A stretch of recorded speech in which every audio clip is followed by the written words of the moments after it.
항상 깨어 단장하고 등불 준비합시다. 우리 주님 세상 다시 오시네. 우리 주님 세상 다시 오시네. 할렐루야 주님 다시 오시네. 악한 마귀 결박하고 세상 다스리시며 할렐루야 주님 다시 오시네. 우리 성도 고대하던 주님 다시 오실 때 천만 천사 옹이 속에 주님 강림하시리. 모든 질병 근심 고생 눈물 없이 하시러 우리 주님 세상 다시 오시네. 우리 주님 세상 다시 오시네.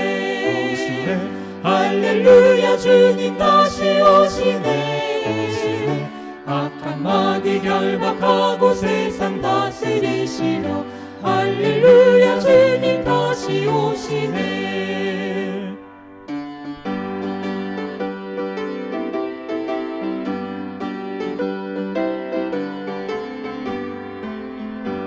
우리 주님 사랑으로 영원 왕국 세운 후 이 세상의 죄와 고통 사망 다시 없겠네. 주의 백성 간절하게 그를 고대하도다. 우리 주님 세상 다시 오시네. 우리 주님 세상 다시 오시네. 할렐루야 주님 다시 오시네. 악한 마귀 결박하고 세상 다스리시러 할렐루야 주님 다시 오시네.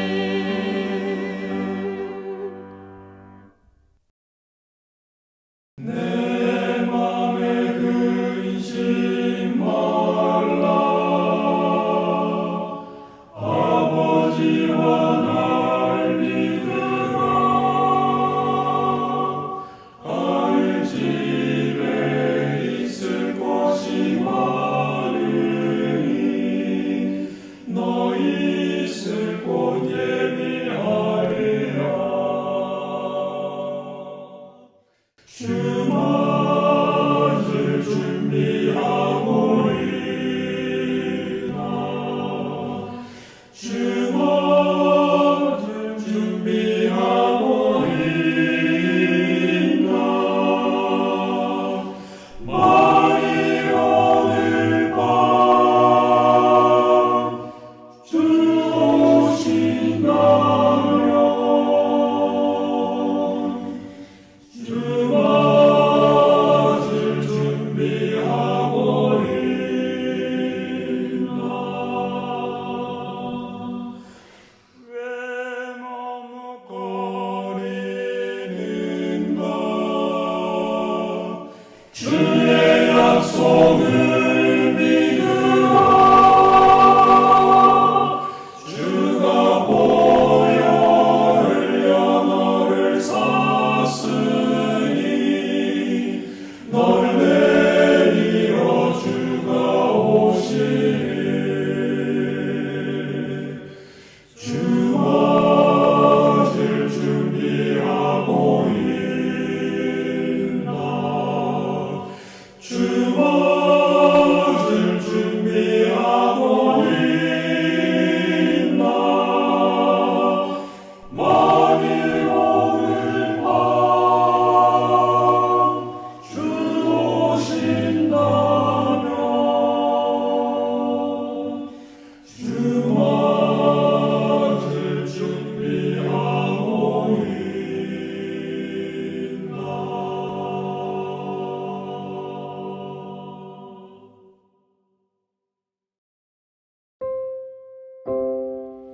사랑의 하늘아버지, 코로나 바이러스로 인해 세상이 많이 바뀌어가고 있습니다.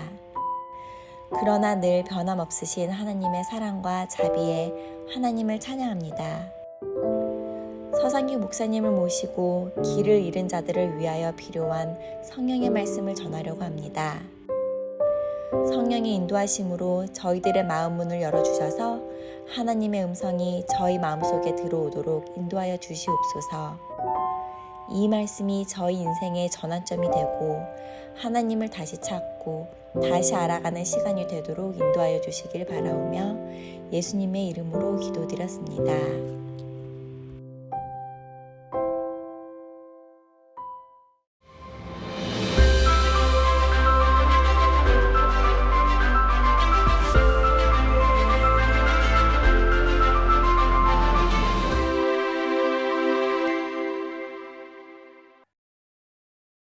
안녕하십니까. 이준원과 함께하는 건강기별을 통한 복음 제 6번째 시간입니다. 오늘도 역시 새로 배운 것, 내가 실천할 것, 그리고 이웃에게 나눌 것, 이 세 가지를 적용하시면서 심장병에 대해서 강의를 들으시기를 바랍니다.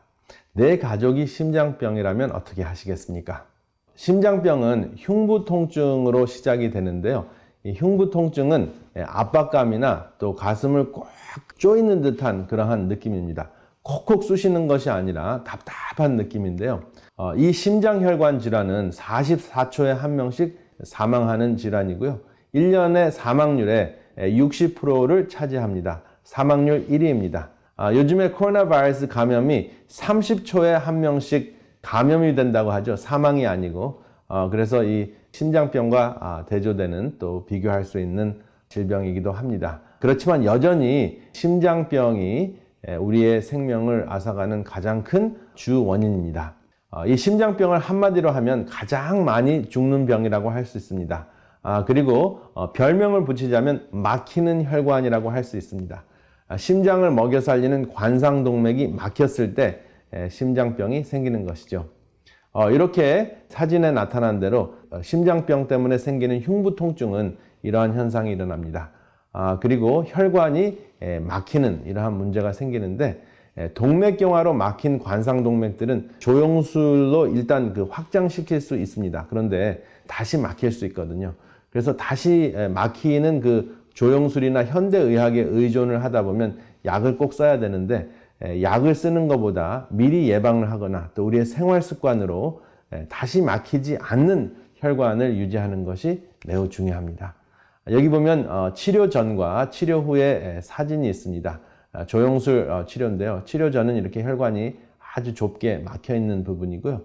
그리고 오른쪽에 보면 조영술 때문에 이렇게 열린 혈관의 모습인데, 이것이 인위적으로 또 인조로 만든 튜브를 꽂았기 때문에 이것이 이물질로 여겨집니다. 그래서 언젠가는 또 막힐 수가 있기 때문에 약물 치료를 받아야 합니다.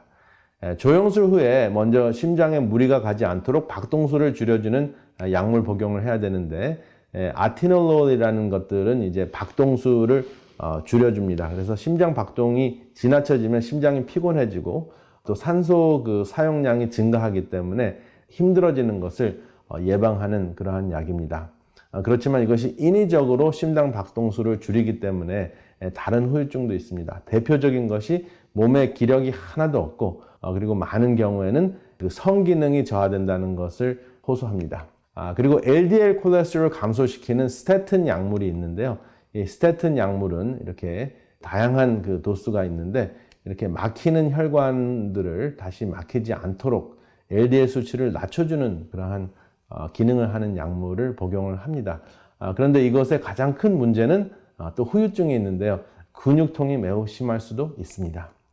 그리고 혈관을 이완해 확장시켜주는 혈압약이 있습니다. 그 혈압약도 또 후유증이 있는데, 어떤 것은 기침을 하게 하고 또 어떤 것은 포타시움, 칼륨 수치를 증가시켜서 또 문제를 일으킬 수도 있습니다. 그래서 이 약으로 대처하는 혈관이나 또 심장병의 관리 방법은 역시 후유증을 피할 수가 없습니다. 그래서 후유증을 피할 수 없기 때문에 또 가장 큰 문제가 되는 것이 혈관 속에 생기는 딱지인데요. 그 딱지를 또 녹여주고 혈액을 묽게 해주는 약물을 또 복용을 해야 됩니다. 플라빅스라는 것이 있고 다양한 약물들이 있는데요. 엘리코스나 여러 가지 약들이 많이 나왔습니다. 근데 결론적으로는 급한 불은 끄는데, 후유증 때문에 또 후유증을 위한 약을 또 복용을 해야 되고, 그래서 끝이 없는 그러한 악순환이 일어날 수밖에 없습니다. 그래서 내가 미리미리 알아서 혈관 속이 막히지 않도록, 혈액이 응고가 되지 않도록, 혈전이 생기지 않도록 혈액 속에 있는 염증을 미리 아는 것이 굉장히 중요한데요. 내 혈액 안에 염증이 있는가를 아는 방법이 있는데요. 첫 번째, 머리카락이 잘 갈라지면 내 혈액 안에 염증이 있거나 오염이 됐다는 것을 알 수 있습니다. 그리고 뱃속이 자주 아프고 응어리가 있는 느낌이다. 그런데 사진을 찍어보면 아무런 응어리가 없습니다. 그리고 세 번째, 얼굴이 붉거나 검고 눈 밑에 기미가 생긴다 하면 내 혈액이 오염이 됐다 하는 것을 알 수 있습니다. 그리고 치질이 잘 낫지 않는다 하는 것도 내 혈액 안에 염증이나 오염이 돼 있다 하는 것을 알 수 있습니다. 그리고 양치질 할 때 피가 나거나 잇몸이 까만 경우에 혈액이 염증이 있다는 것을 알 수 있고요. 멍이 잘 들고 그리고 손바닥이 빨갛고 정맥혈관이 튀어나왔다 하면 일단은 혈액이 깨끗하지 않다 하는 것을 아실 수가 있습니다. 혈액을 응고시키는 대표적인 것이 콜레스테롤인데요. 여러분들이 혈액 검사를 하면 토탈 콜레스테롤이 있고 그 토탈 콜레스테롤은 HDL 더하기 LDL 더하기 중성지방을 5로 나눈 수치입니다. 그래서 이것을 이제 검사를 하는데요. 좋은 콜레스테롤은 운동이나 그리고 붉거나 보랏빛이 나는 과일이나 채소를 드시면은 좋은 콜레스테롤이 증가하고요. 그리고 화를 내거나 육식을 하고 또 포화지방을 섭취를 하면은 혈관을 막아주는 LDL 콜레스테롤이 증가합니다. 그리고 중성지방은 스트레스를 받거나 전분을 좋아하거나 단 것을 먹거나 또 알코올을 좋아하면 중성지방이 증가합니다. 그래서 HDL은 good cholesterol이라고 하고 LDL은 나쁜 콜레스테롤이라고 하고 중성지방은 ugly cholesterol. 그래서 the good, the bad, and the ugly. 그래서 콜레스테롤의 그 별명이 이렇게 붙어 있습니다. 그리고 콜레스테롤 중에서 가장 심장혈관과 심장병과 관련이 된 것이 LDL 콜레스테롤인데요. 이 LDL 콜레스테롤 수치를 감소시키는 것이 매우 중요합니다. 그런데 이것을 천연적으로 감소시킬 수 있는 방법이 있는데요. 바로 브라질 넛입니다. 보통 콜레스테롤 LDL 수치가 높으면 스테튼 종류의 약을 복용하게 되는데요. 스테튼 종류의 약을 복용을 하면 좀 전에 말씀드렸듯이 근육이 매우 아픕니다. 그런데 브라질 넛을 통해서 콜레스테롤 수치를 감소시킬 수 있는데 하루에 4개나 5개 정도의 브라질 넛을 섭취를 하시면 한 6주 정도 내에 현저하게 LDL 수치가 감량하는 것을 보실 수가 있습니다. 제가 제 환자의 그 혈액 검사를 지금 가지고 나왔는데요. 여기 자세히 보시면 그 결과가 나오는데요. 여기 LDL 콜레스테롤이 159에서 71로 감소되는 것을 여러분들이 보실 수 있습니다.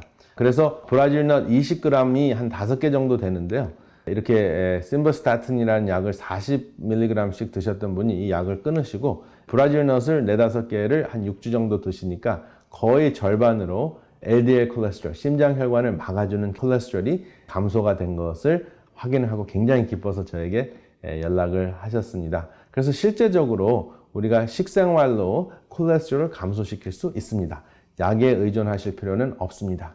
그리고 이렇게 음식으로도 콜레스테롤 감량을 해서 콜레스테롤이 혈관 속에 쌓여서 동맥경화 현상을 일으키는 것을 막아줄 수도 있지만은 여러분들이 운동을 하시면 또 그 혈관을 확장시켜주고 혈관을 이완시켜주는 산화질소가 생산되는 것을 여러분들이 삶에 적용하셨으면 참 좋겠습니다. 그래서 여러분 하루에 10,000보 정도 걸으시면 몸속에 천연적인 혈압약도 나오고 그리고 혈관을 이완시켜줘서 응고가 되거나 또 염증이 생기거나 또 염증이 생겨서 혈전으로 진행되는 것을 막아주는 것 꼭 기억하시기 바랍니다. 그래서 스트레스를 감소하고 운동을 하고 균형진 채식을 통해서 막혔던 심장혈관을 뚫을 수 있다 하는 것이 과학적으로 입증이 됐습니다. 그리고 여기 텍사스 대학에서 발표한 연구 논문이 있는데요. 음식물도 중요하고 또 운동도 중요한데 이웃과의 친교나 이웃의 후원이나 영적인 후원이 굉장히 중요하다 하는 것도 확인이 됐습니다. 그래서 심장 수술을 하고 난 다음에 이웃의 후원이나 영적인 후원이 전혀 없는 사람은 10명 중에서 한 2명 정도는 사망하는 것으로 확인이 됐습니다. 그리고 후원이 있는 사람들은 사망률이 현저하게 감소되는 것, 거의 19% 이상이 감소되는 것을 확인을 했어요. 그래서 정신적인 후원도 심장병을 관리하는데 매우 중요하다 하는 것 굉장히 중요한 사실입니다. 여기 제가 나누기 좋아하는 토끼와 동맥경화 현상에 대한 연구 논문이 있습니다. 토끼에게 좋지 않은 그 LDL 콜레스테롤이 증가하는 음식을 먹이면서 동맥경화 현상이 어떻게 진행이 되는지를 살펴본 연구인데요. 토끼를 이렇게 토끼장에다가 집어넣고 한 6층으로 쌌습니다. 그래서 토끼들에게 LDL 콜레스테롤이 많은 음식들을 먹였어요. 같은 양을 먹였는데 제일 꼭대기에 있는 토끼가 40%가 더 빨리 진행이 되는 거예요. 심장혈관이 더 40%더 빨리 막히는 거예요. 그래서 왜 그런가 하고 의아했습니다. 여러분들은 어떠한 문제 때문에 이러한 현상이 일어났다고 생각을 하십니까? 제가 힌트를 드리겠습니다. 토끼를 먹였던 이 연구원의 키가 작았습니다. 이 연구원의 키하고 토끼의 관상동맥경화하고 어떠한 관련이 있었을까요? 매우 밀접한 관련이 있었습니다. 그 자초지정을 알아보니까 이 연구원이 동물을 매우 사랑하는 사람이었습니다. 그래서 좋지 않은 음식을 먹이면서 마음이 아파서 자기 키에 닿는 토끼들은 죄다 꺼내서 놀아줬어요. 그런데 제일 꼭대기에 있는 토끼들은 키가 닿지 않아서 그냥 놔뒀다고 했습니다. 그래서 처음에는 논문을 쓴 학자들이 믿지를 않았습니다. 그런데 이 토끼들을 같은 그 실험을 했는데요. 이번에는 높이 쌓아놓지 않고 키와 상관없이 방바닥에서 키웠습니다. 그리고 좋지 않은 음식을 먹이면서 한쪽은 놀아주고 사랑을 많이 듬뿍 표현을 하고 다른 쪽은 그냥 내버려 두었습니다. 그랬더니 똑같은 현상이 일어난 것이에요. 그래서 나쁜 음식을 먹으면서도 사랑을 받은 토끼는 동맥경화 현상이 진행이 되기는 했지만 40% 지연됐다는 것입니다. 그렇기 때문에 토끼도 사랑을 받으면 심장병을 지연시킬 수 있다는 것입니다. 물론 좋은 음식을 먹으면서 사랑을 받으면 훨씬 더 좋은 효과가 있겠죠. 근데 여기서 중요한 것은 토끼의 초월자와의 그 관계입니다. 토끼의 초월자는 연구원이었죠. 그래서 연구원과 사랑하는 관계를 누리니까 토끼가 심장병이 잘 걸리지 않았다 하는 것입니다. 그렇다면 우리 인간도 우리를 창조하신 하나님과 사랑하는 관계를 누렸을 때 우리의 심장병은 어떻게 되겠습니까? 그래서 신앙생활이 심장병에도 매우 밀접한 관계가 있다 하는 것을 아실 수가 있습니다. 아무쪼록 이러한 것들을 나누시면서 여러분들의 심장을 건강하게 지키시기를 바랍니다. 감사합니다.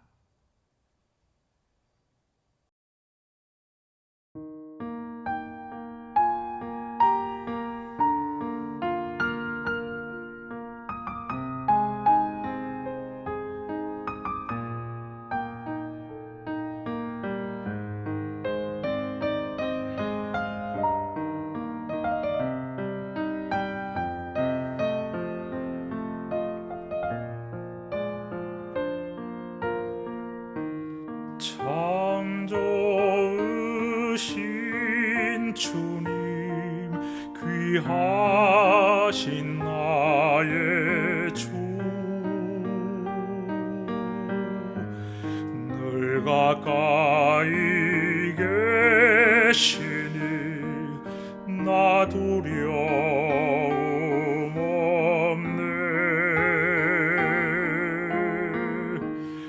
내 영이 권할 때 내 맘 낙심될 때 내 품에 안기라 주님 말씀하셨네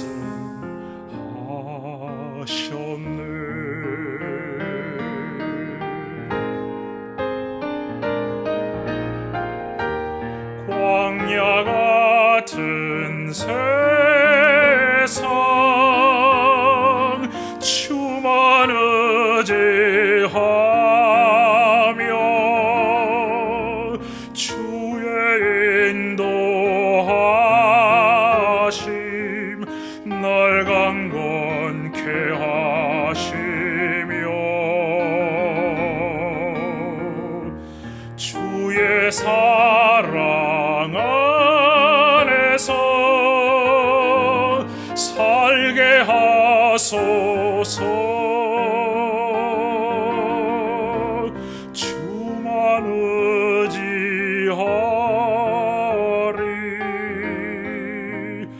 영원토록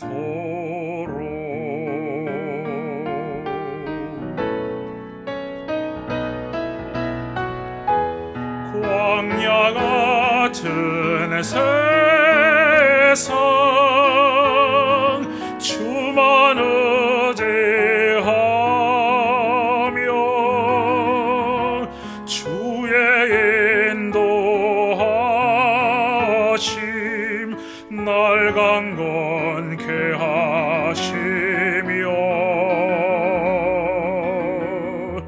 주의 사랑 안에서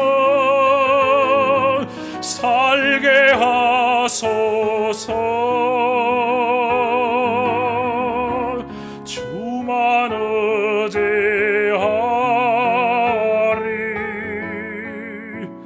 영원토록.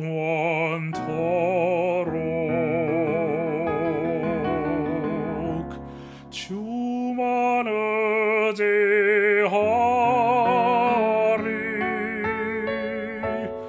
영원토록.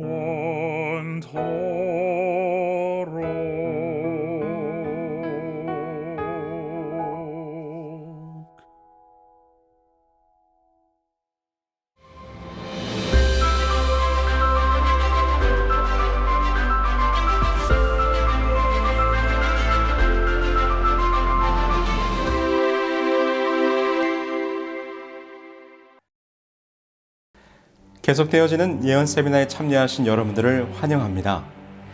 어제도 각 지역 사이트에서 진행된 온라인 소그룹에 잘 참여하셨으리라 생각합니다.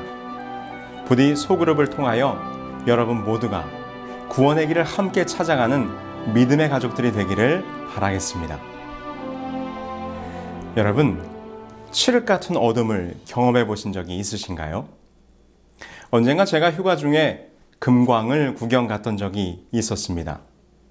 사우스다코타의 레피드시드라는 곳을 지나 90번 하이웨이를 조금 달리다 보면 네드우드라는 지역이 나오는데 그곳에 가면 오래된 금광들이 많이 남아 있습니다. 제가 그곳에서 어느 한 금광을 들어가 보았습니다. 한 10여 명의 사람들이 한 그룹이 되어 가이드를 따라 굴 안으로 들어갔습니다. 꽤나 한참 불 속으로 들어갔을 때 가이드는 우리 그룹을 한 공간으로 데리고 들어갔습니다. 금광의 한쪽을 파내어 공간을 만들어 두었는데 그곳이 인부들의 휴게실로 사용되었던 곳이라고 설명해 주었습니다. 그러면서 가이드가 말하기를 이제 금광 안이 얼마나 어두운지를 체험해 볼 것이라고 말하며 잠시 후에 모든 불을 끄겠다고 하는 것입니다. 그리고는 덧붙여 말하기를 어두워지면 단순히 아무것도 보이지 않는 것이 문제가 아니라 여러분들의 균형 감각과 방향 감각을 잃게 될 것이라고 하면서 넘어지지 않도록 조심하라고 주의를 주고는 이제 금광 안의 모든 불을 소등했습니다. 순간 눈앞이 캄캄해졌습니다.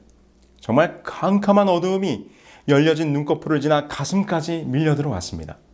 정말 아무것도 그 어떤 흐릿한 빛의 흔적도 찾아볼 수 없는 완벽한 어두움. 그런데 그 순간 가이드가 설명한 것처럼 어지러움이 느껴졌습니다. 앞과 뒤는 물론 위와 아래까지 구별할 수가 없었습니다. 아무리 정신을 바짝 차리려고 해도 마치 무중력 상태에 들어간 것만 같았습니다. 그대로 주저앉아 버릴 것만 같았던 그때 가이드가 다시 불을 켰습니다. 여기저기서 안도의 한숨이 흘러나왔습니다. 빛이 들어오는 순간 혼란한 어두움 가운데서 분명한 방향과 균형을 다시 찾을 수 있었습니다. 여러분, 우리는 지금 어두운 세상에 살아가고 있습니다. 세상의 죄악이 너무도 어두워 어느 곳으로 가야 할지 우리는 그 방향마저도 잃어버렸습니다. 우리를 이 죄악의 어두운 구렁텅이에서 벗어나게 할 그 구원의 길이 어디인지 찾아야 할 것입니다. 그래서 우리에게는 구원으로 인도할 길이요 빛이 되시는 예수 그리스도가 필요한 것이지요. 요한복음에 이렇게 말씀하셨습니다. 나는 빛으로 세상에 왔나니 무릇 나를 믿는 자로 어두움에 거하지 않게 하려 함이로라.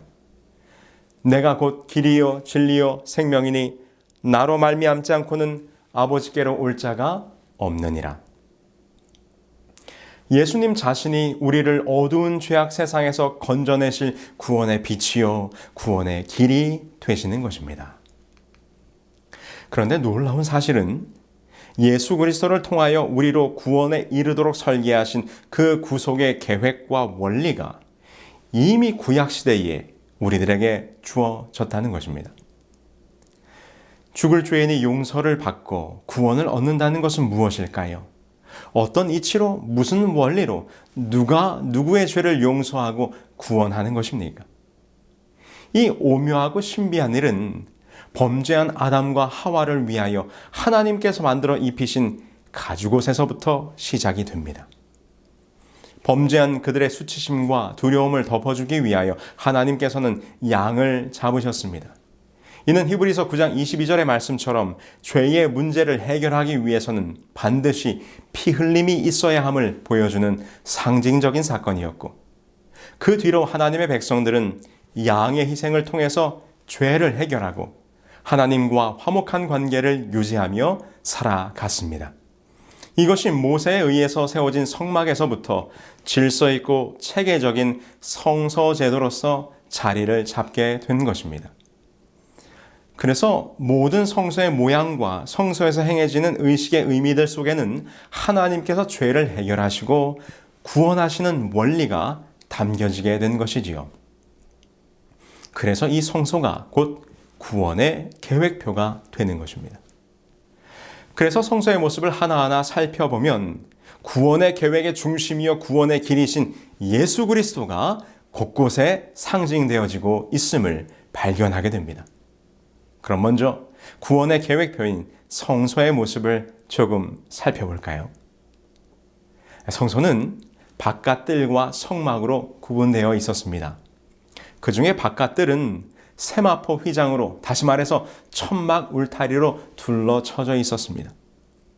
성경에서 세마포 휘장은 의를 상징하고 주께서 우리에게 입혀주시는 구원의 옷을 의미하는 것이지요.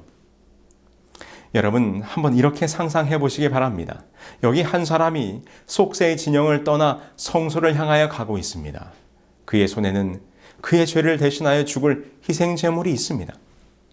그가 진영에서 떠나 성소의 뜰까지 가려면 일정한 거리를 걸어가야 했습니다.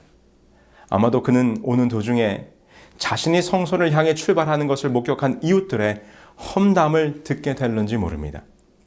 그가 무엇 때문에, 무슨 일을 저질렀기 때문에 지금 속죄제를 드리러 가는지, 그가 끌고 가는 밧줄에 매인 재물을 보며 사람들이 수근수근 할 것입니다. 그는 부끄러움을 느낄 것입니다. 그러나 마침내 그 죄인이 성막의 뜰로 들어서게 될 때 성막의 뜰을 두르고 있는 세마포 장막이 그의 모습을 가리우게 될 것입니다. 더 이상 세속의 사람들이 그를 볼 수 없으며 그는 구주의 덮어주시는 의 안에서 마음의 평안을 얻을 수 있는 것입니다. 이 얼마나 아름다운 구원의 상징입니까? 이제 성소의 뜰에 들어서면 바로 눈앞에 제단이 나타납니다. 이곳은 죄인을 대신하여 희생 제물이 피를 흘려 죽게 될 장소였습니다. 제사장은 죄인이 가져온 제물을 이곳에서 죽여 가죽을 벗기고 각을 떠 거룩한 불 위에서 불살랐습니다.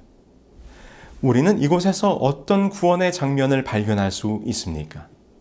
이는 곧 예수께서 십자가에 못 박혀 피 흘리시고 그의 옷이 벗겨져 우리를 대신하여 부끄러움을 당하실 십자가의 희생이 바로 이 번제단에 예표된 것입니다. 그 다음으로 번제단과 성막 사이에는 물두멍이란 기구가 있었습니다. 이는 제사장들이 희생 제물의 피를 제단이나 성소로 가져갈 때마다 그들의 손과 발을 깨끗하게 씻는 정결과 관련된 기구였습니다. 그런데 역시 이곳에서도 우리는 구원의 길이신 예수님의 모습을 발견합니다. 물두멍은 회망에서 수중두는 여인들의 놋거울로 만들어졌는데 물두멍의 이름의 의미가 파다, 구멍을 뚫다, 양철장이가 망치를 가지고 때린다라는 의미를 가지고 있습니다. 이는 놋거울을 두들겨 물두멍을 만들었던 모습을 보여주는 것이기도 하지만 예수님의 못 박히심을 상징하는 말이기도 합니다. 시편 22편 16절을 보면 악한 무리가 나를 둘러 내 수족을 찔렀나이다 라고 예수님의 십자가를 예언하고 있는데, 이때 찔렀나이다 라는 말이 구멍을 뚫었다, 망치질을 하였다, 곧 물두멍과 같은 의미인 것이지요. 이는 십자가 위에서 망치질로 못이 박혀질 때 그 구멍난 주님의 몸에서 정결한 구원의 물이, 그 보혈의 피가 흘러나왔음을 우리에게 보여주고 있는 것입니다. 이제 성막 안으로 들어가 볼까요? 성막 안에는 떡상과 촛대와 분향단이 있었습니다. 그 중에 떡상은 어떻게 그리스도를 상징합니까? 요세푸스의 기록에 보면 떡상에 대한 설명이 나와 있는데요. 이렇게 기록되어 있습니다. 그것은 또한 다리가 있었는데 그 절반 아래에는 도리스 사람들이 그들의 침대에 붙인 것들과 닮은 완전한 다리들이다. 도리스 사람들이 사용하는 침대의 다리들 모양과 닮았다는 것입니다. 그럼 도리스 사람들이 사용하는 침대의 다리는 무슨 모양이었을까요? 여러분들이 아마도 오래된 앤틱 가구에서 그 식탁의 다리 모양이 이렇게 둥글게 휘어진 모양으로 된 것을 보신 적이 있을 것입니다. 이것은 동물의 뒷다리를 형상화한 것으로, 이 떡상 자체가 생명의 떡을 지니고 있는 어린 양의 모습을 보여주고 있는 것입니다. 바로 예수님 자신이 떡을 지니신 떡상이셨던 것이지요. 그리고 촛대는 어떻습니까? 성막에는 창문이 없었습니다. 오직 촛대만이 성막 안을 비추는 유일한 빛이었지요. 이는 사도 요한이 말한 참빛 되시는 예수 그리스도의 모습인 것입니다. 그리고 성소와 지성소를 구분하는 휘장 앞에는 분향단이 있었습니다. 분향단의 용도는 한 가지였는데 그것은 그 위에서 향을 피우는 것이었습니다. 향은 매일 아침과 저녁에 살랐으며 이 봉사는 끊이지 않았습니다. 이 분향단에서 피어나는 향은 성도들의 기도를 상징하는 것입니다. 그런데 중요한 것은 분향단에 피워지는 향은 반드시 번제단의 거룩한 수치로 불을 피워야 했습니다. 이는 분향단의 향이 번제단으로 수치를 피워져야 하는 것처럼 갈바리의 중보만이 우리의 기도가 연락될 수 있는 능력이라는 의미를 가지고 있는 것이지요. 그래서 우리가 예수님의 이름으로 기도를 드리는 것입니다. 그리고 분향단 앞에는 휘장이 쳐 있었습니다. 출애굽기에 보면 지성소로 들어가는 휘장은 네 못에 의하여 기둥에 매달려 있었습니다. 휘장이 못 박힌 기둥에 매달려 늘어져 있는 모습은 십자가에 달리신 예수 그리스도의 육체를 의미합니다.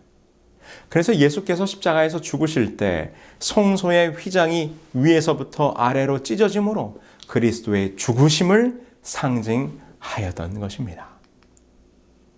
이제 마지막으로 우리 지성소 안으로 들어가 볼까요?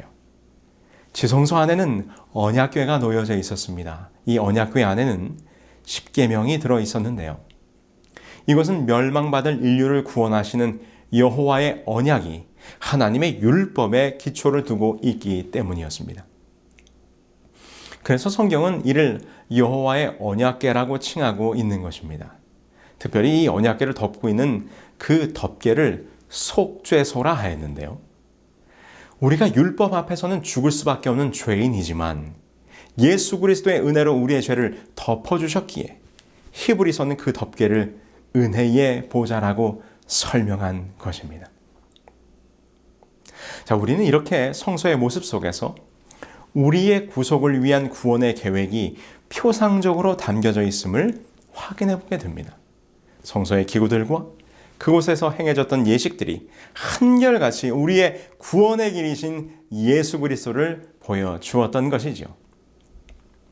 구약의 백성들은 성소의 의식에 참여하면서 자신들의 죄를 대신하여 죽으시고 피 흘리사 우리의 구원을 이루실 메시아를 만나고 경험했었습니다.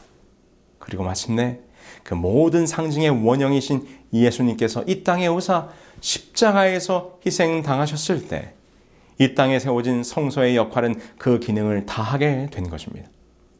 이제 표상과 실체와 만났기 때문에 이 희생을 예표하는 의식들은 폐지되었고, 그러므로 우리는 더 이상 동물의 피로 희생 제사를 진행하지 않는 것입니다.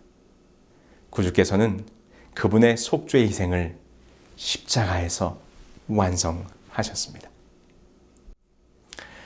그런데 혹시 여러분들은 이런 생각 안 해보셨습니까? 이미 십자가에서 우리를 위한 구원의 희생을 다 이루시고 하늘로 가신 예수님께서 우리를 다시 데리러 오시겠다고 약속한 지 어느덧 2000년의 시간이 흘러가고 있습니다. 2000년의 시간. 우리는 오랜 시간을 기다렸습니다.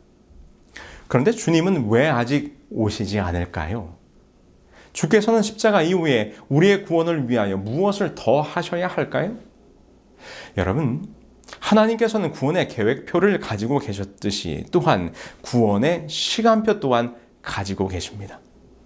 모든 계획이 완벽하기 위해서는 반드시 시간의 계획이 있어야 하는 것이지요. 그럼 그 구원의 시간표는 어디에 있을까요? 우리 다 같이 다니엘 8장 14절 말씀을 보시겠습니다. 그가 내게 이르되 2300주야까지니 그때에 성소가 정결하게 되리라 하였느니라. 이곳에 보면 아주 특별한 기간이 예언되어 있습니다. 2300주야. 주야라는 말은 낮과 밤을 의미하는 말이므로 2300주야라는 말은 2300일이라는 뜻입니다. 우리는 이미 예언적 시간의 계산에 대하여 공부하였습니다. 예언에 나타난 하루는 1년으로 계산한다는 것이지요.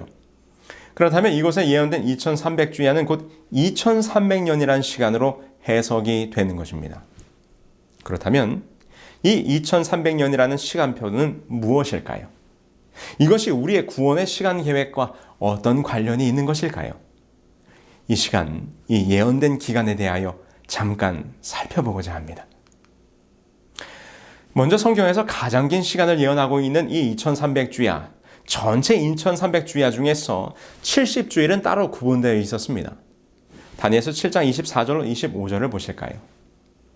내 백성과 내 거룩한 성을 위하여 70일에로 기한을 정하였나니 예루살렘을 중건하라는 영이 날 때부터 기름 부음을 받은 자 곧 왕이 일어나기까지 7일에와 62일에가 지날 것이요 라고 설명합니다.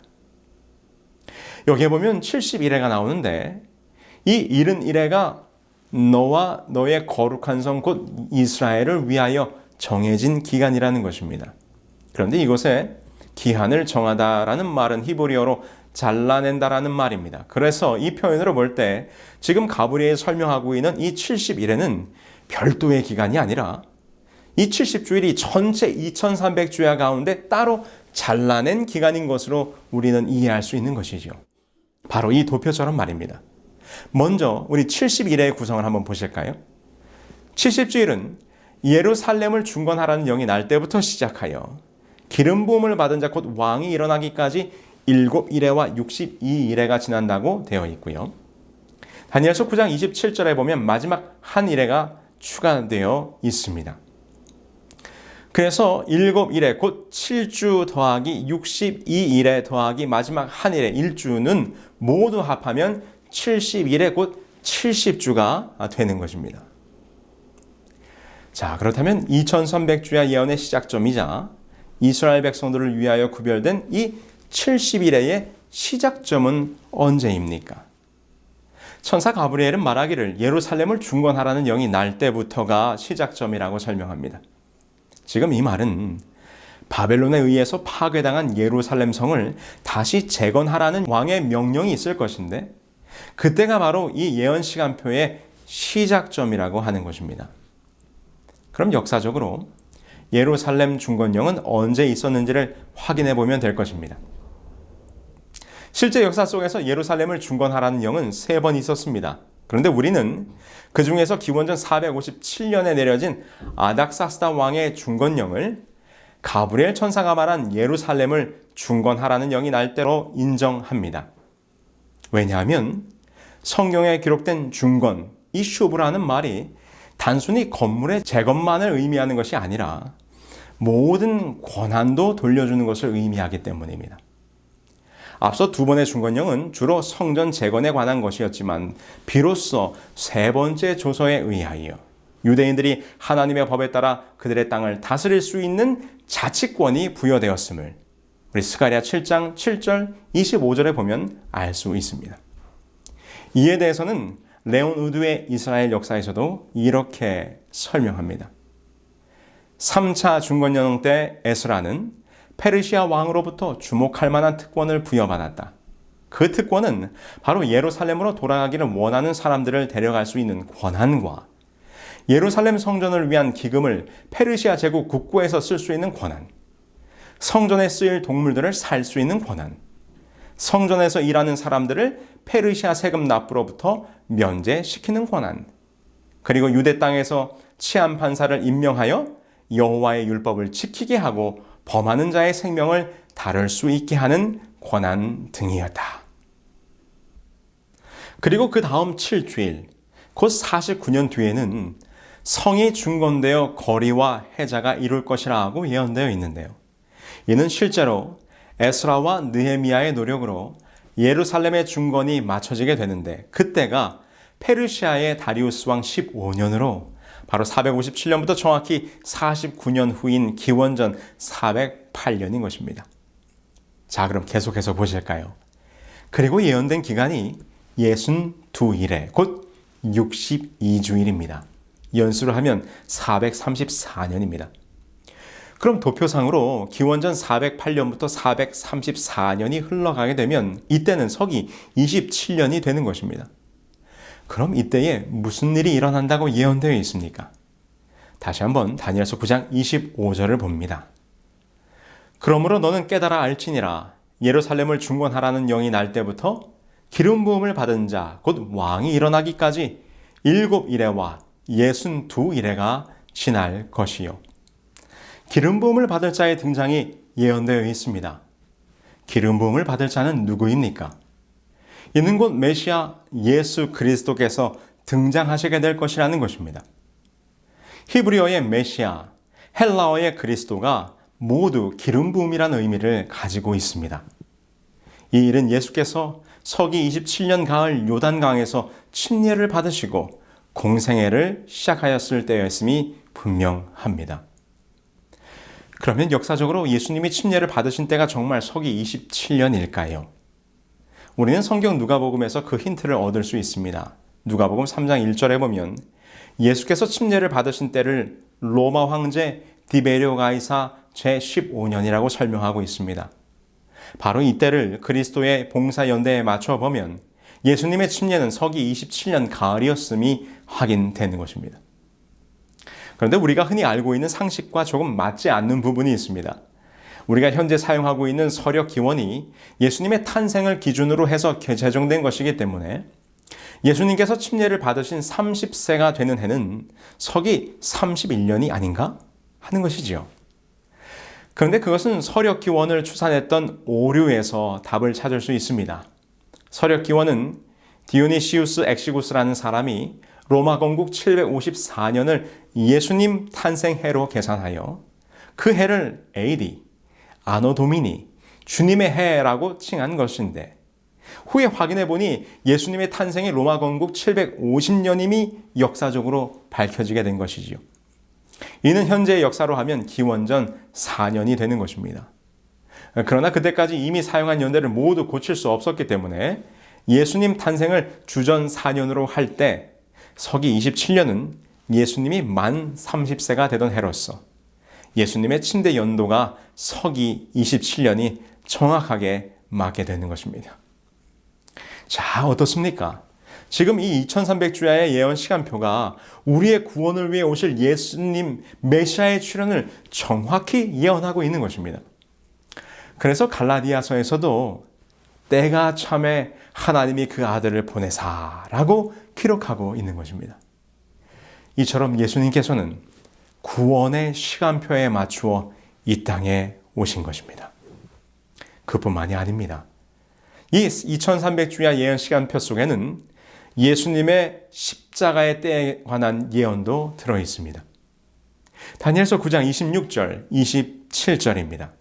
62일의 후에 기름 부음을 받은 자가 끊어져 없어질 것이며 그가 장차 많은 사람들과 더불어 한 일 동안의 언약을 굳게 맺고 그가 그 일의 절반에 제사와 예물을 금지할 것이며, 이곳에 기록된 끊어질 것이란 말은 사형을 시킨다는 말로 십자가의 사형틀에서 죽으신 예수님의 희생을 적절히 예언하고 표현하고 있는 것입니다. 그러면서 예언하기를 기름 부음을 받은 자가 일의 절반, 곧 7일의 절반은 3년 반이지요. 메시아가 등장한 지 3년 반이 되었을 때에 제사와 예물을 금지할 것이라는 것입니다. 이게 무슨 의미입니까? 주께서 침례를 받으시고 공생애를 시작하신 서기 27년 가을부터 3년 반이 지난 때는 서기 31년 봄입니다. 이때 주님께서 유월절 어린 양이 되사 우리를 위해 십자가에서 죽으신 것입니다. 이것이 바로 제사와 예물을 금지되게 하는 사건으로 십자가 이후에 우리는 더 이상 동물의 희생 제사를 드리지 않게 된 것입니다. 너무나도 분명합니다. 다니엘서의 2300주의 예언을 통하여 우리를 위하여 죽으실 시간 곧 구원의 시간표가 정확히 이루어지고 있는 것을 지금 우리가 확인하고 있는 것입니다.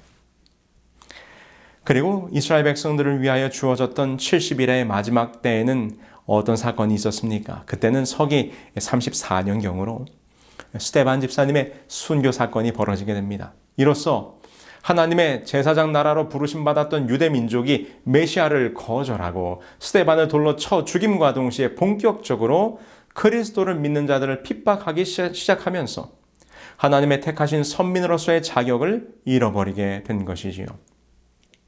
이로써 너와 너의 백성과 예루살렘을 위하여 따로 떼어졌던 70일의 예언 시간이 끝나게 됩니다.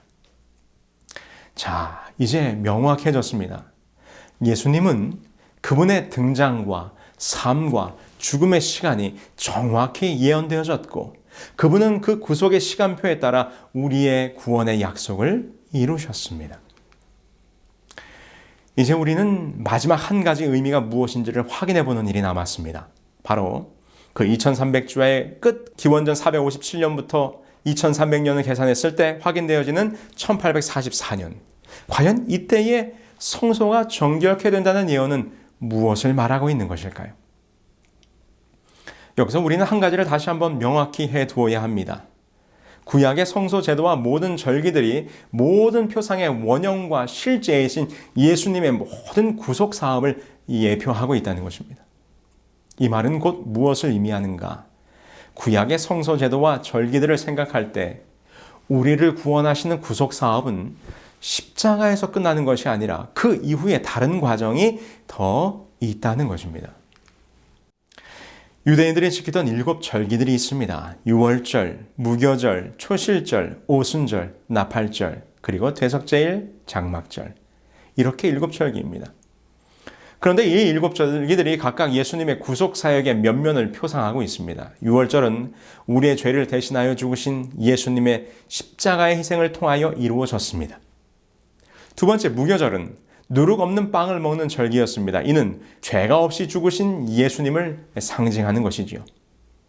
세 번째 초실절은 농사한 첫 열매를 바치는 절기였는데 이는 부활의 첫 열매가 되신 예수님의 부활을 표상하는 절기였습니다.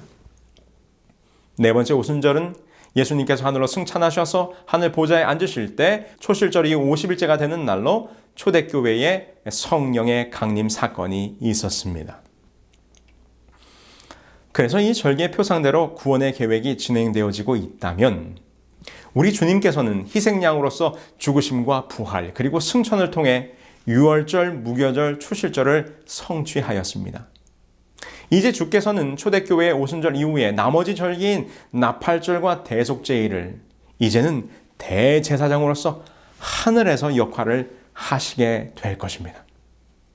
이렇게 하늘 성소에서 우리 주님께서 대제사장으로 봉사하실 것에 대하여 사도 바울은 이렇게 말씀하셨습니다. 히브리서 4장 14절입니다. 그러므로 우리에게 큰 대제사장이 계시니 승천하신 이 곧 하나님의 아들 예수시라. 우리가 믿는 도리를 굳게 잡을지어다. 그런데 제가 이 2300주의 끝에 있게 될 성소의 정결이란 무엇인가에 대하여 말씀을 드리다가 왜 예수님의 대제사장 되심과 대속제일에 대하여 말씀을 드리는 이유가 무엇일까요? 그 이유가 여기에 있습니다. 레위기 16장 18절로 19절입니다. 그는 여호와 단 앞으로 나와서 그것을 위하여 속죄할지니 곧 수송아지의 피와 염소의 피를 취하여 단 귀퉁이 뿔들에 바르고 또 손가락으로 그 피를 그 위에 7번 뿌려 이스라엘 자손의 부정에서 단을 성결케 할 것이요. 결론부터 말씀드리자면 대속죄일은 성소가 정결케 되는 절기였습니다. 속죄일의 예식은 대제사장이 진행하였습니다. 대제사장은 먼저 자기 자신을 위하여 수송아지로 제물을 삼고 이후에 염소를 잡아 그 피를 가지고 모든 성소와 회막을 정결케 하고 백성들의 죄를 속하는 예식을 진행하였습니다. 이로써 수송아지와 염소의 섞어진 피로 성막과 뜰의 모든 장소는 피로 정결케 함을 입게 된 것입니다. 이것이 구약시대 대속죄일 봉사였다면 이제는 그 원형이신 예수께서 우리의 대제사장이 되사 염소의 피가 아니라 더 좋은 제물 곧 예수 그리스도 자신의 피를 가지고 지성소로 들어가사 우리를 위한 최후의 중보와 정결 예식을 진행하고 계시는 것입니다. 이것을 사도 바울은 히브리서에서 이렇게 설명합니다.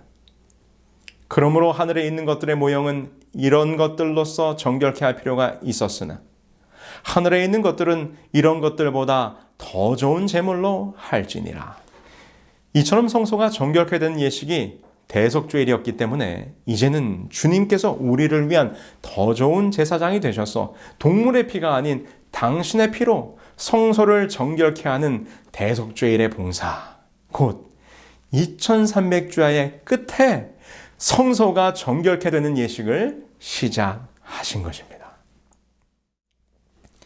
그런데 여러분, 흥미로운 것은 이 성소가 정결케 될 것이라는 이 말씀 속에 정결이라는 이 단어 니스다크는 죄를 도말하는 과정을 통하여 공의를 세운다는 의미로서 재판의 과정, 곧 심판을 의미하는 용어로 사용되는 단어입니다.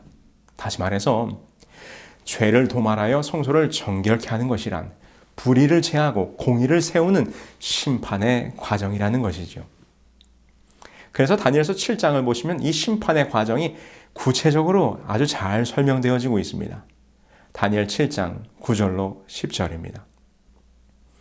내가 보니 왕자가 놓이고 옛적부터 항상 계시니가 좌정하셨는데 그의 옷은 희기가 눈 같고 그의 머리털은 깨끗한 양의 털 같고 그의 보좌는 불꽃이요 그의 바퀴는 타오르는 불이며 불이 강처럼 흘러 그 앞에서 나오며 그를 섬기는 자는 천천히요 그 앞에 모셔 선 자는 만만이며 심판을 베푸는데 책들이 펴 놓였더라.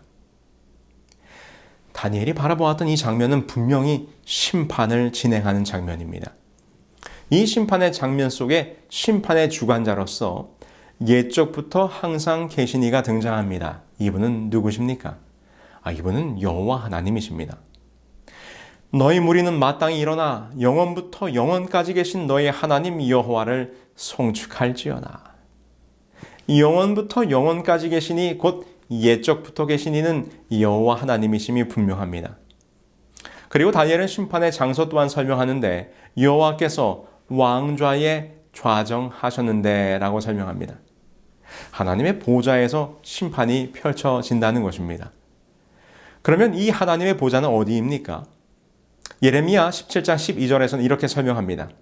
영화로우신 보좌여 시작부터 높이 계시며 우리의 성소이시며. 네, 그렇습니다. 이곳은 하늘 성소입니다.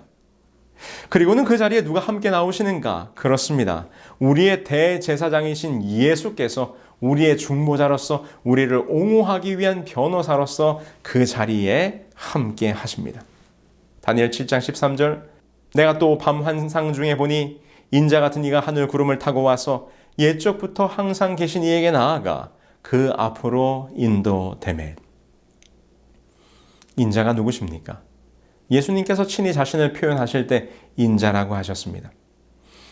여러분, 이 장면을 잘 보세요. 하늘 성소에서 심판이 시작되는데 심판의 주관자로서 여호와 하나님이 좌정하십니다. 그 앞에는 책들이 펴놓였습니다. 그리고 우리 주님께서 우리의 중보자로서 그 자리에 나와 오셨습니다. 그리고는 심판이 시작됩니다. 그런데 이 심판의 목적이 무엇인지 아십니까?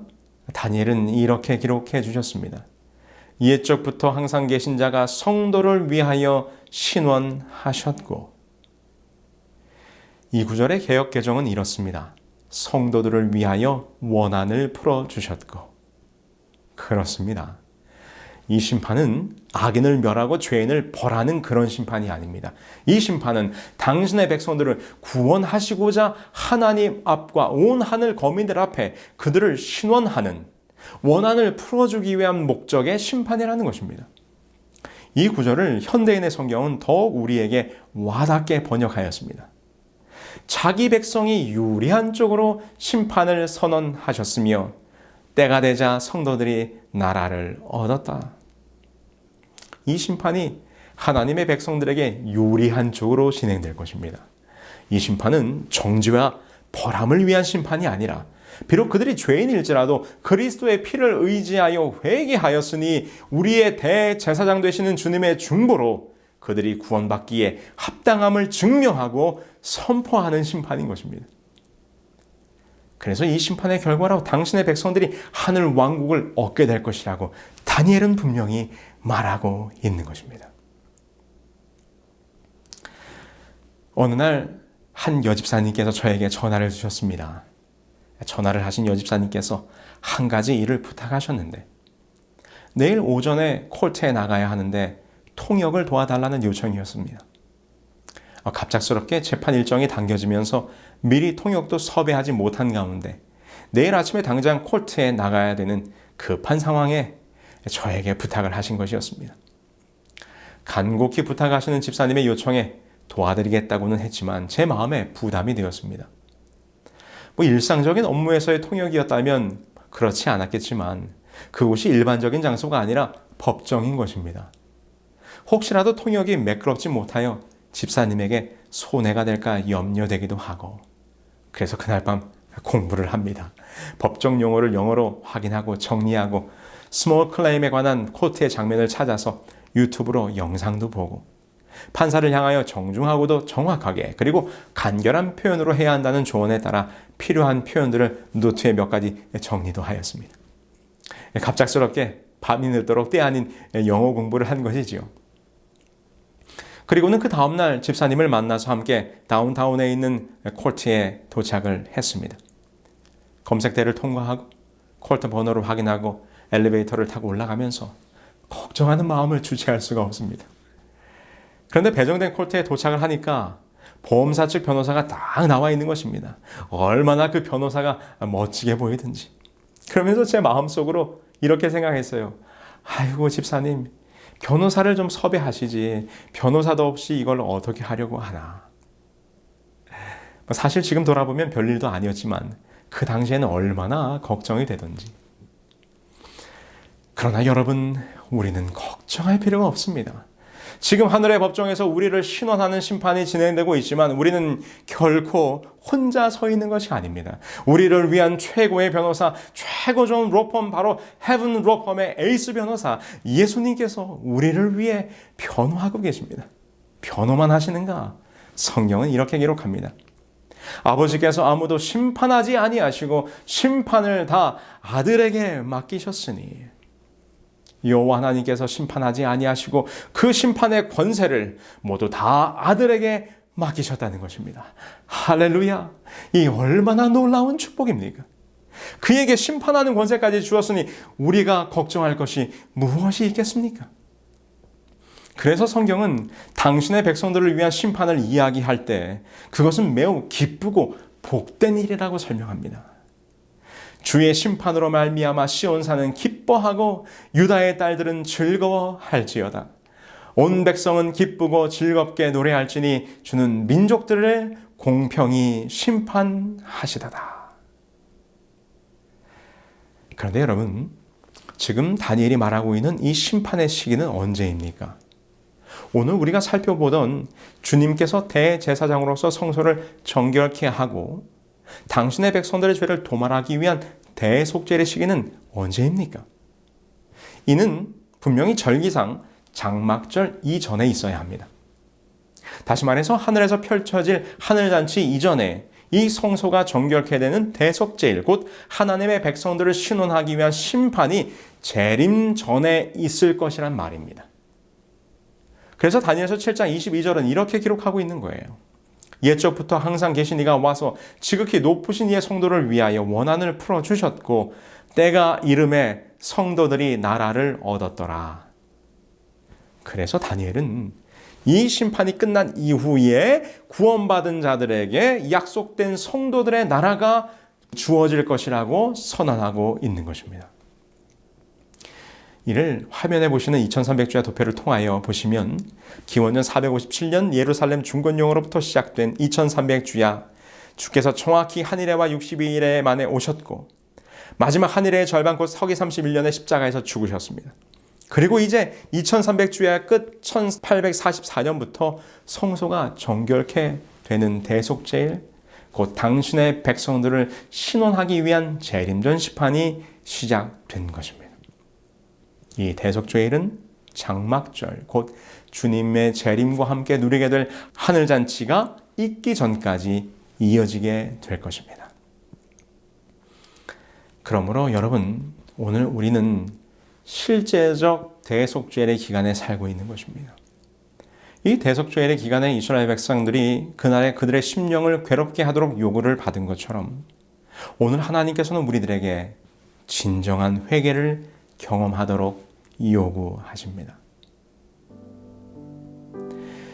유대 전승에 의하면 욤키프르, 곧 대속죄일이 맞춰지는 해가 질 때가 되면 마지막으로 느일나라는 기도를 드린다고 합니다.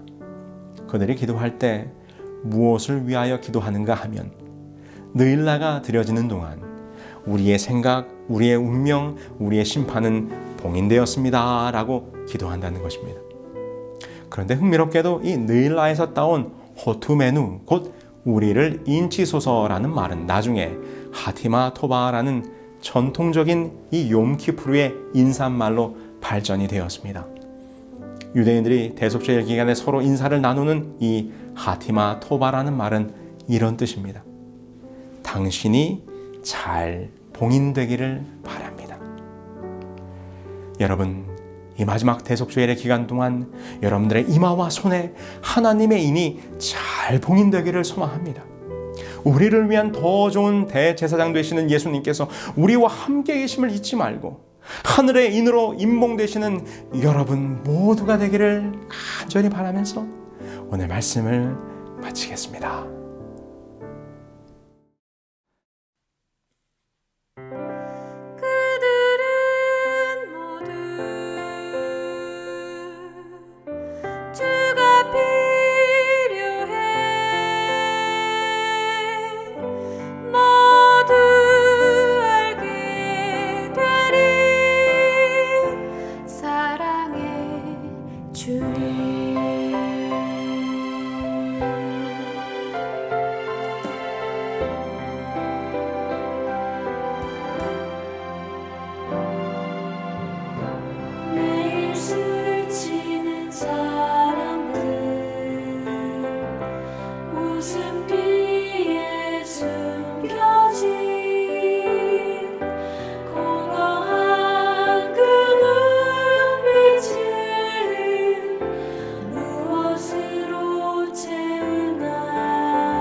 자기 고통과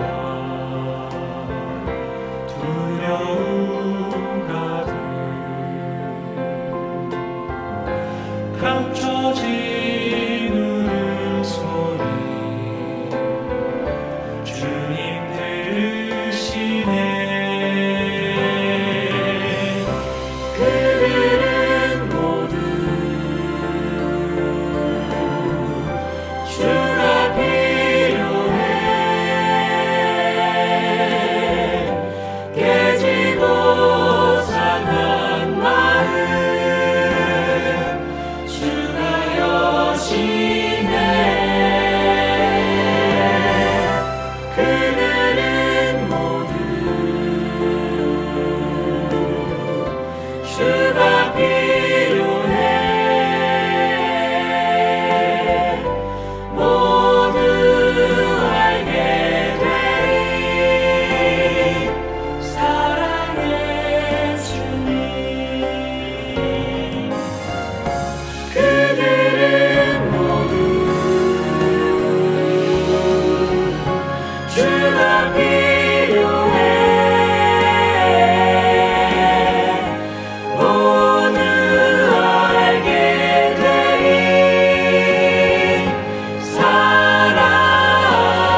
하늘에 계신 저희들의 아버지 하나님, 내가 곧 길이요 진리요 생명이라고 말씀하신 예수 그리스도를 통하여 하나님 앞으로 저 하늘로 그 구원의 자리로 나아갈 수 있는 길을 열어주셨사오니 감사합니다.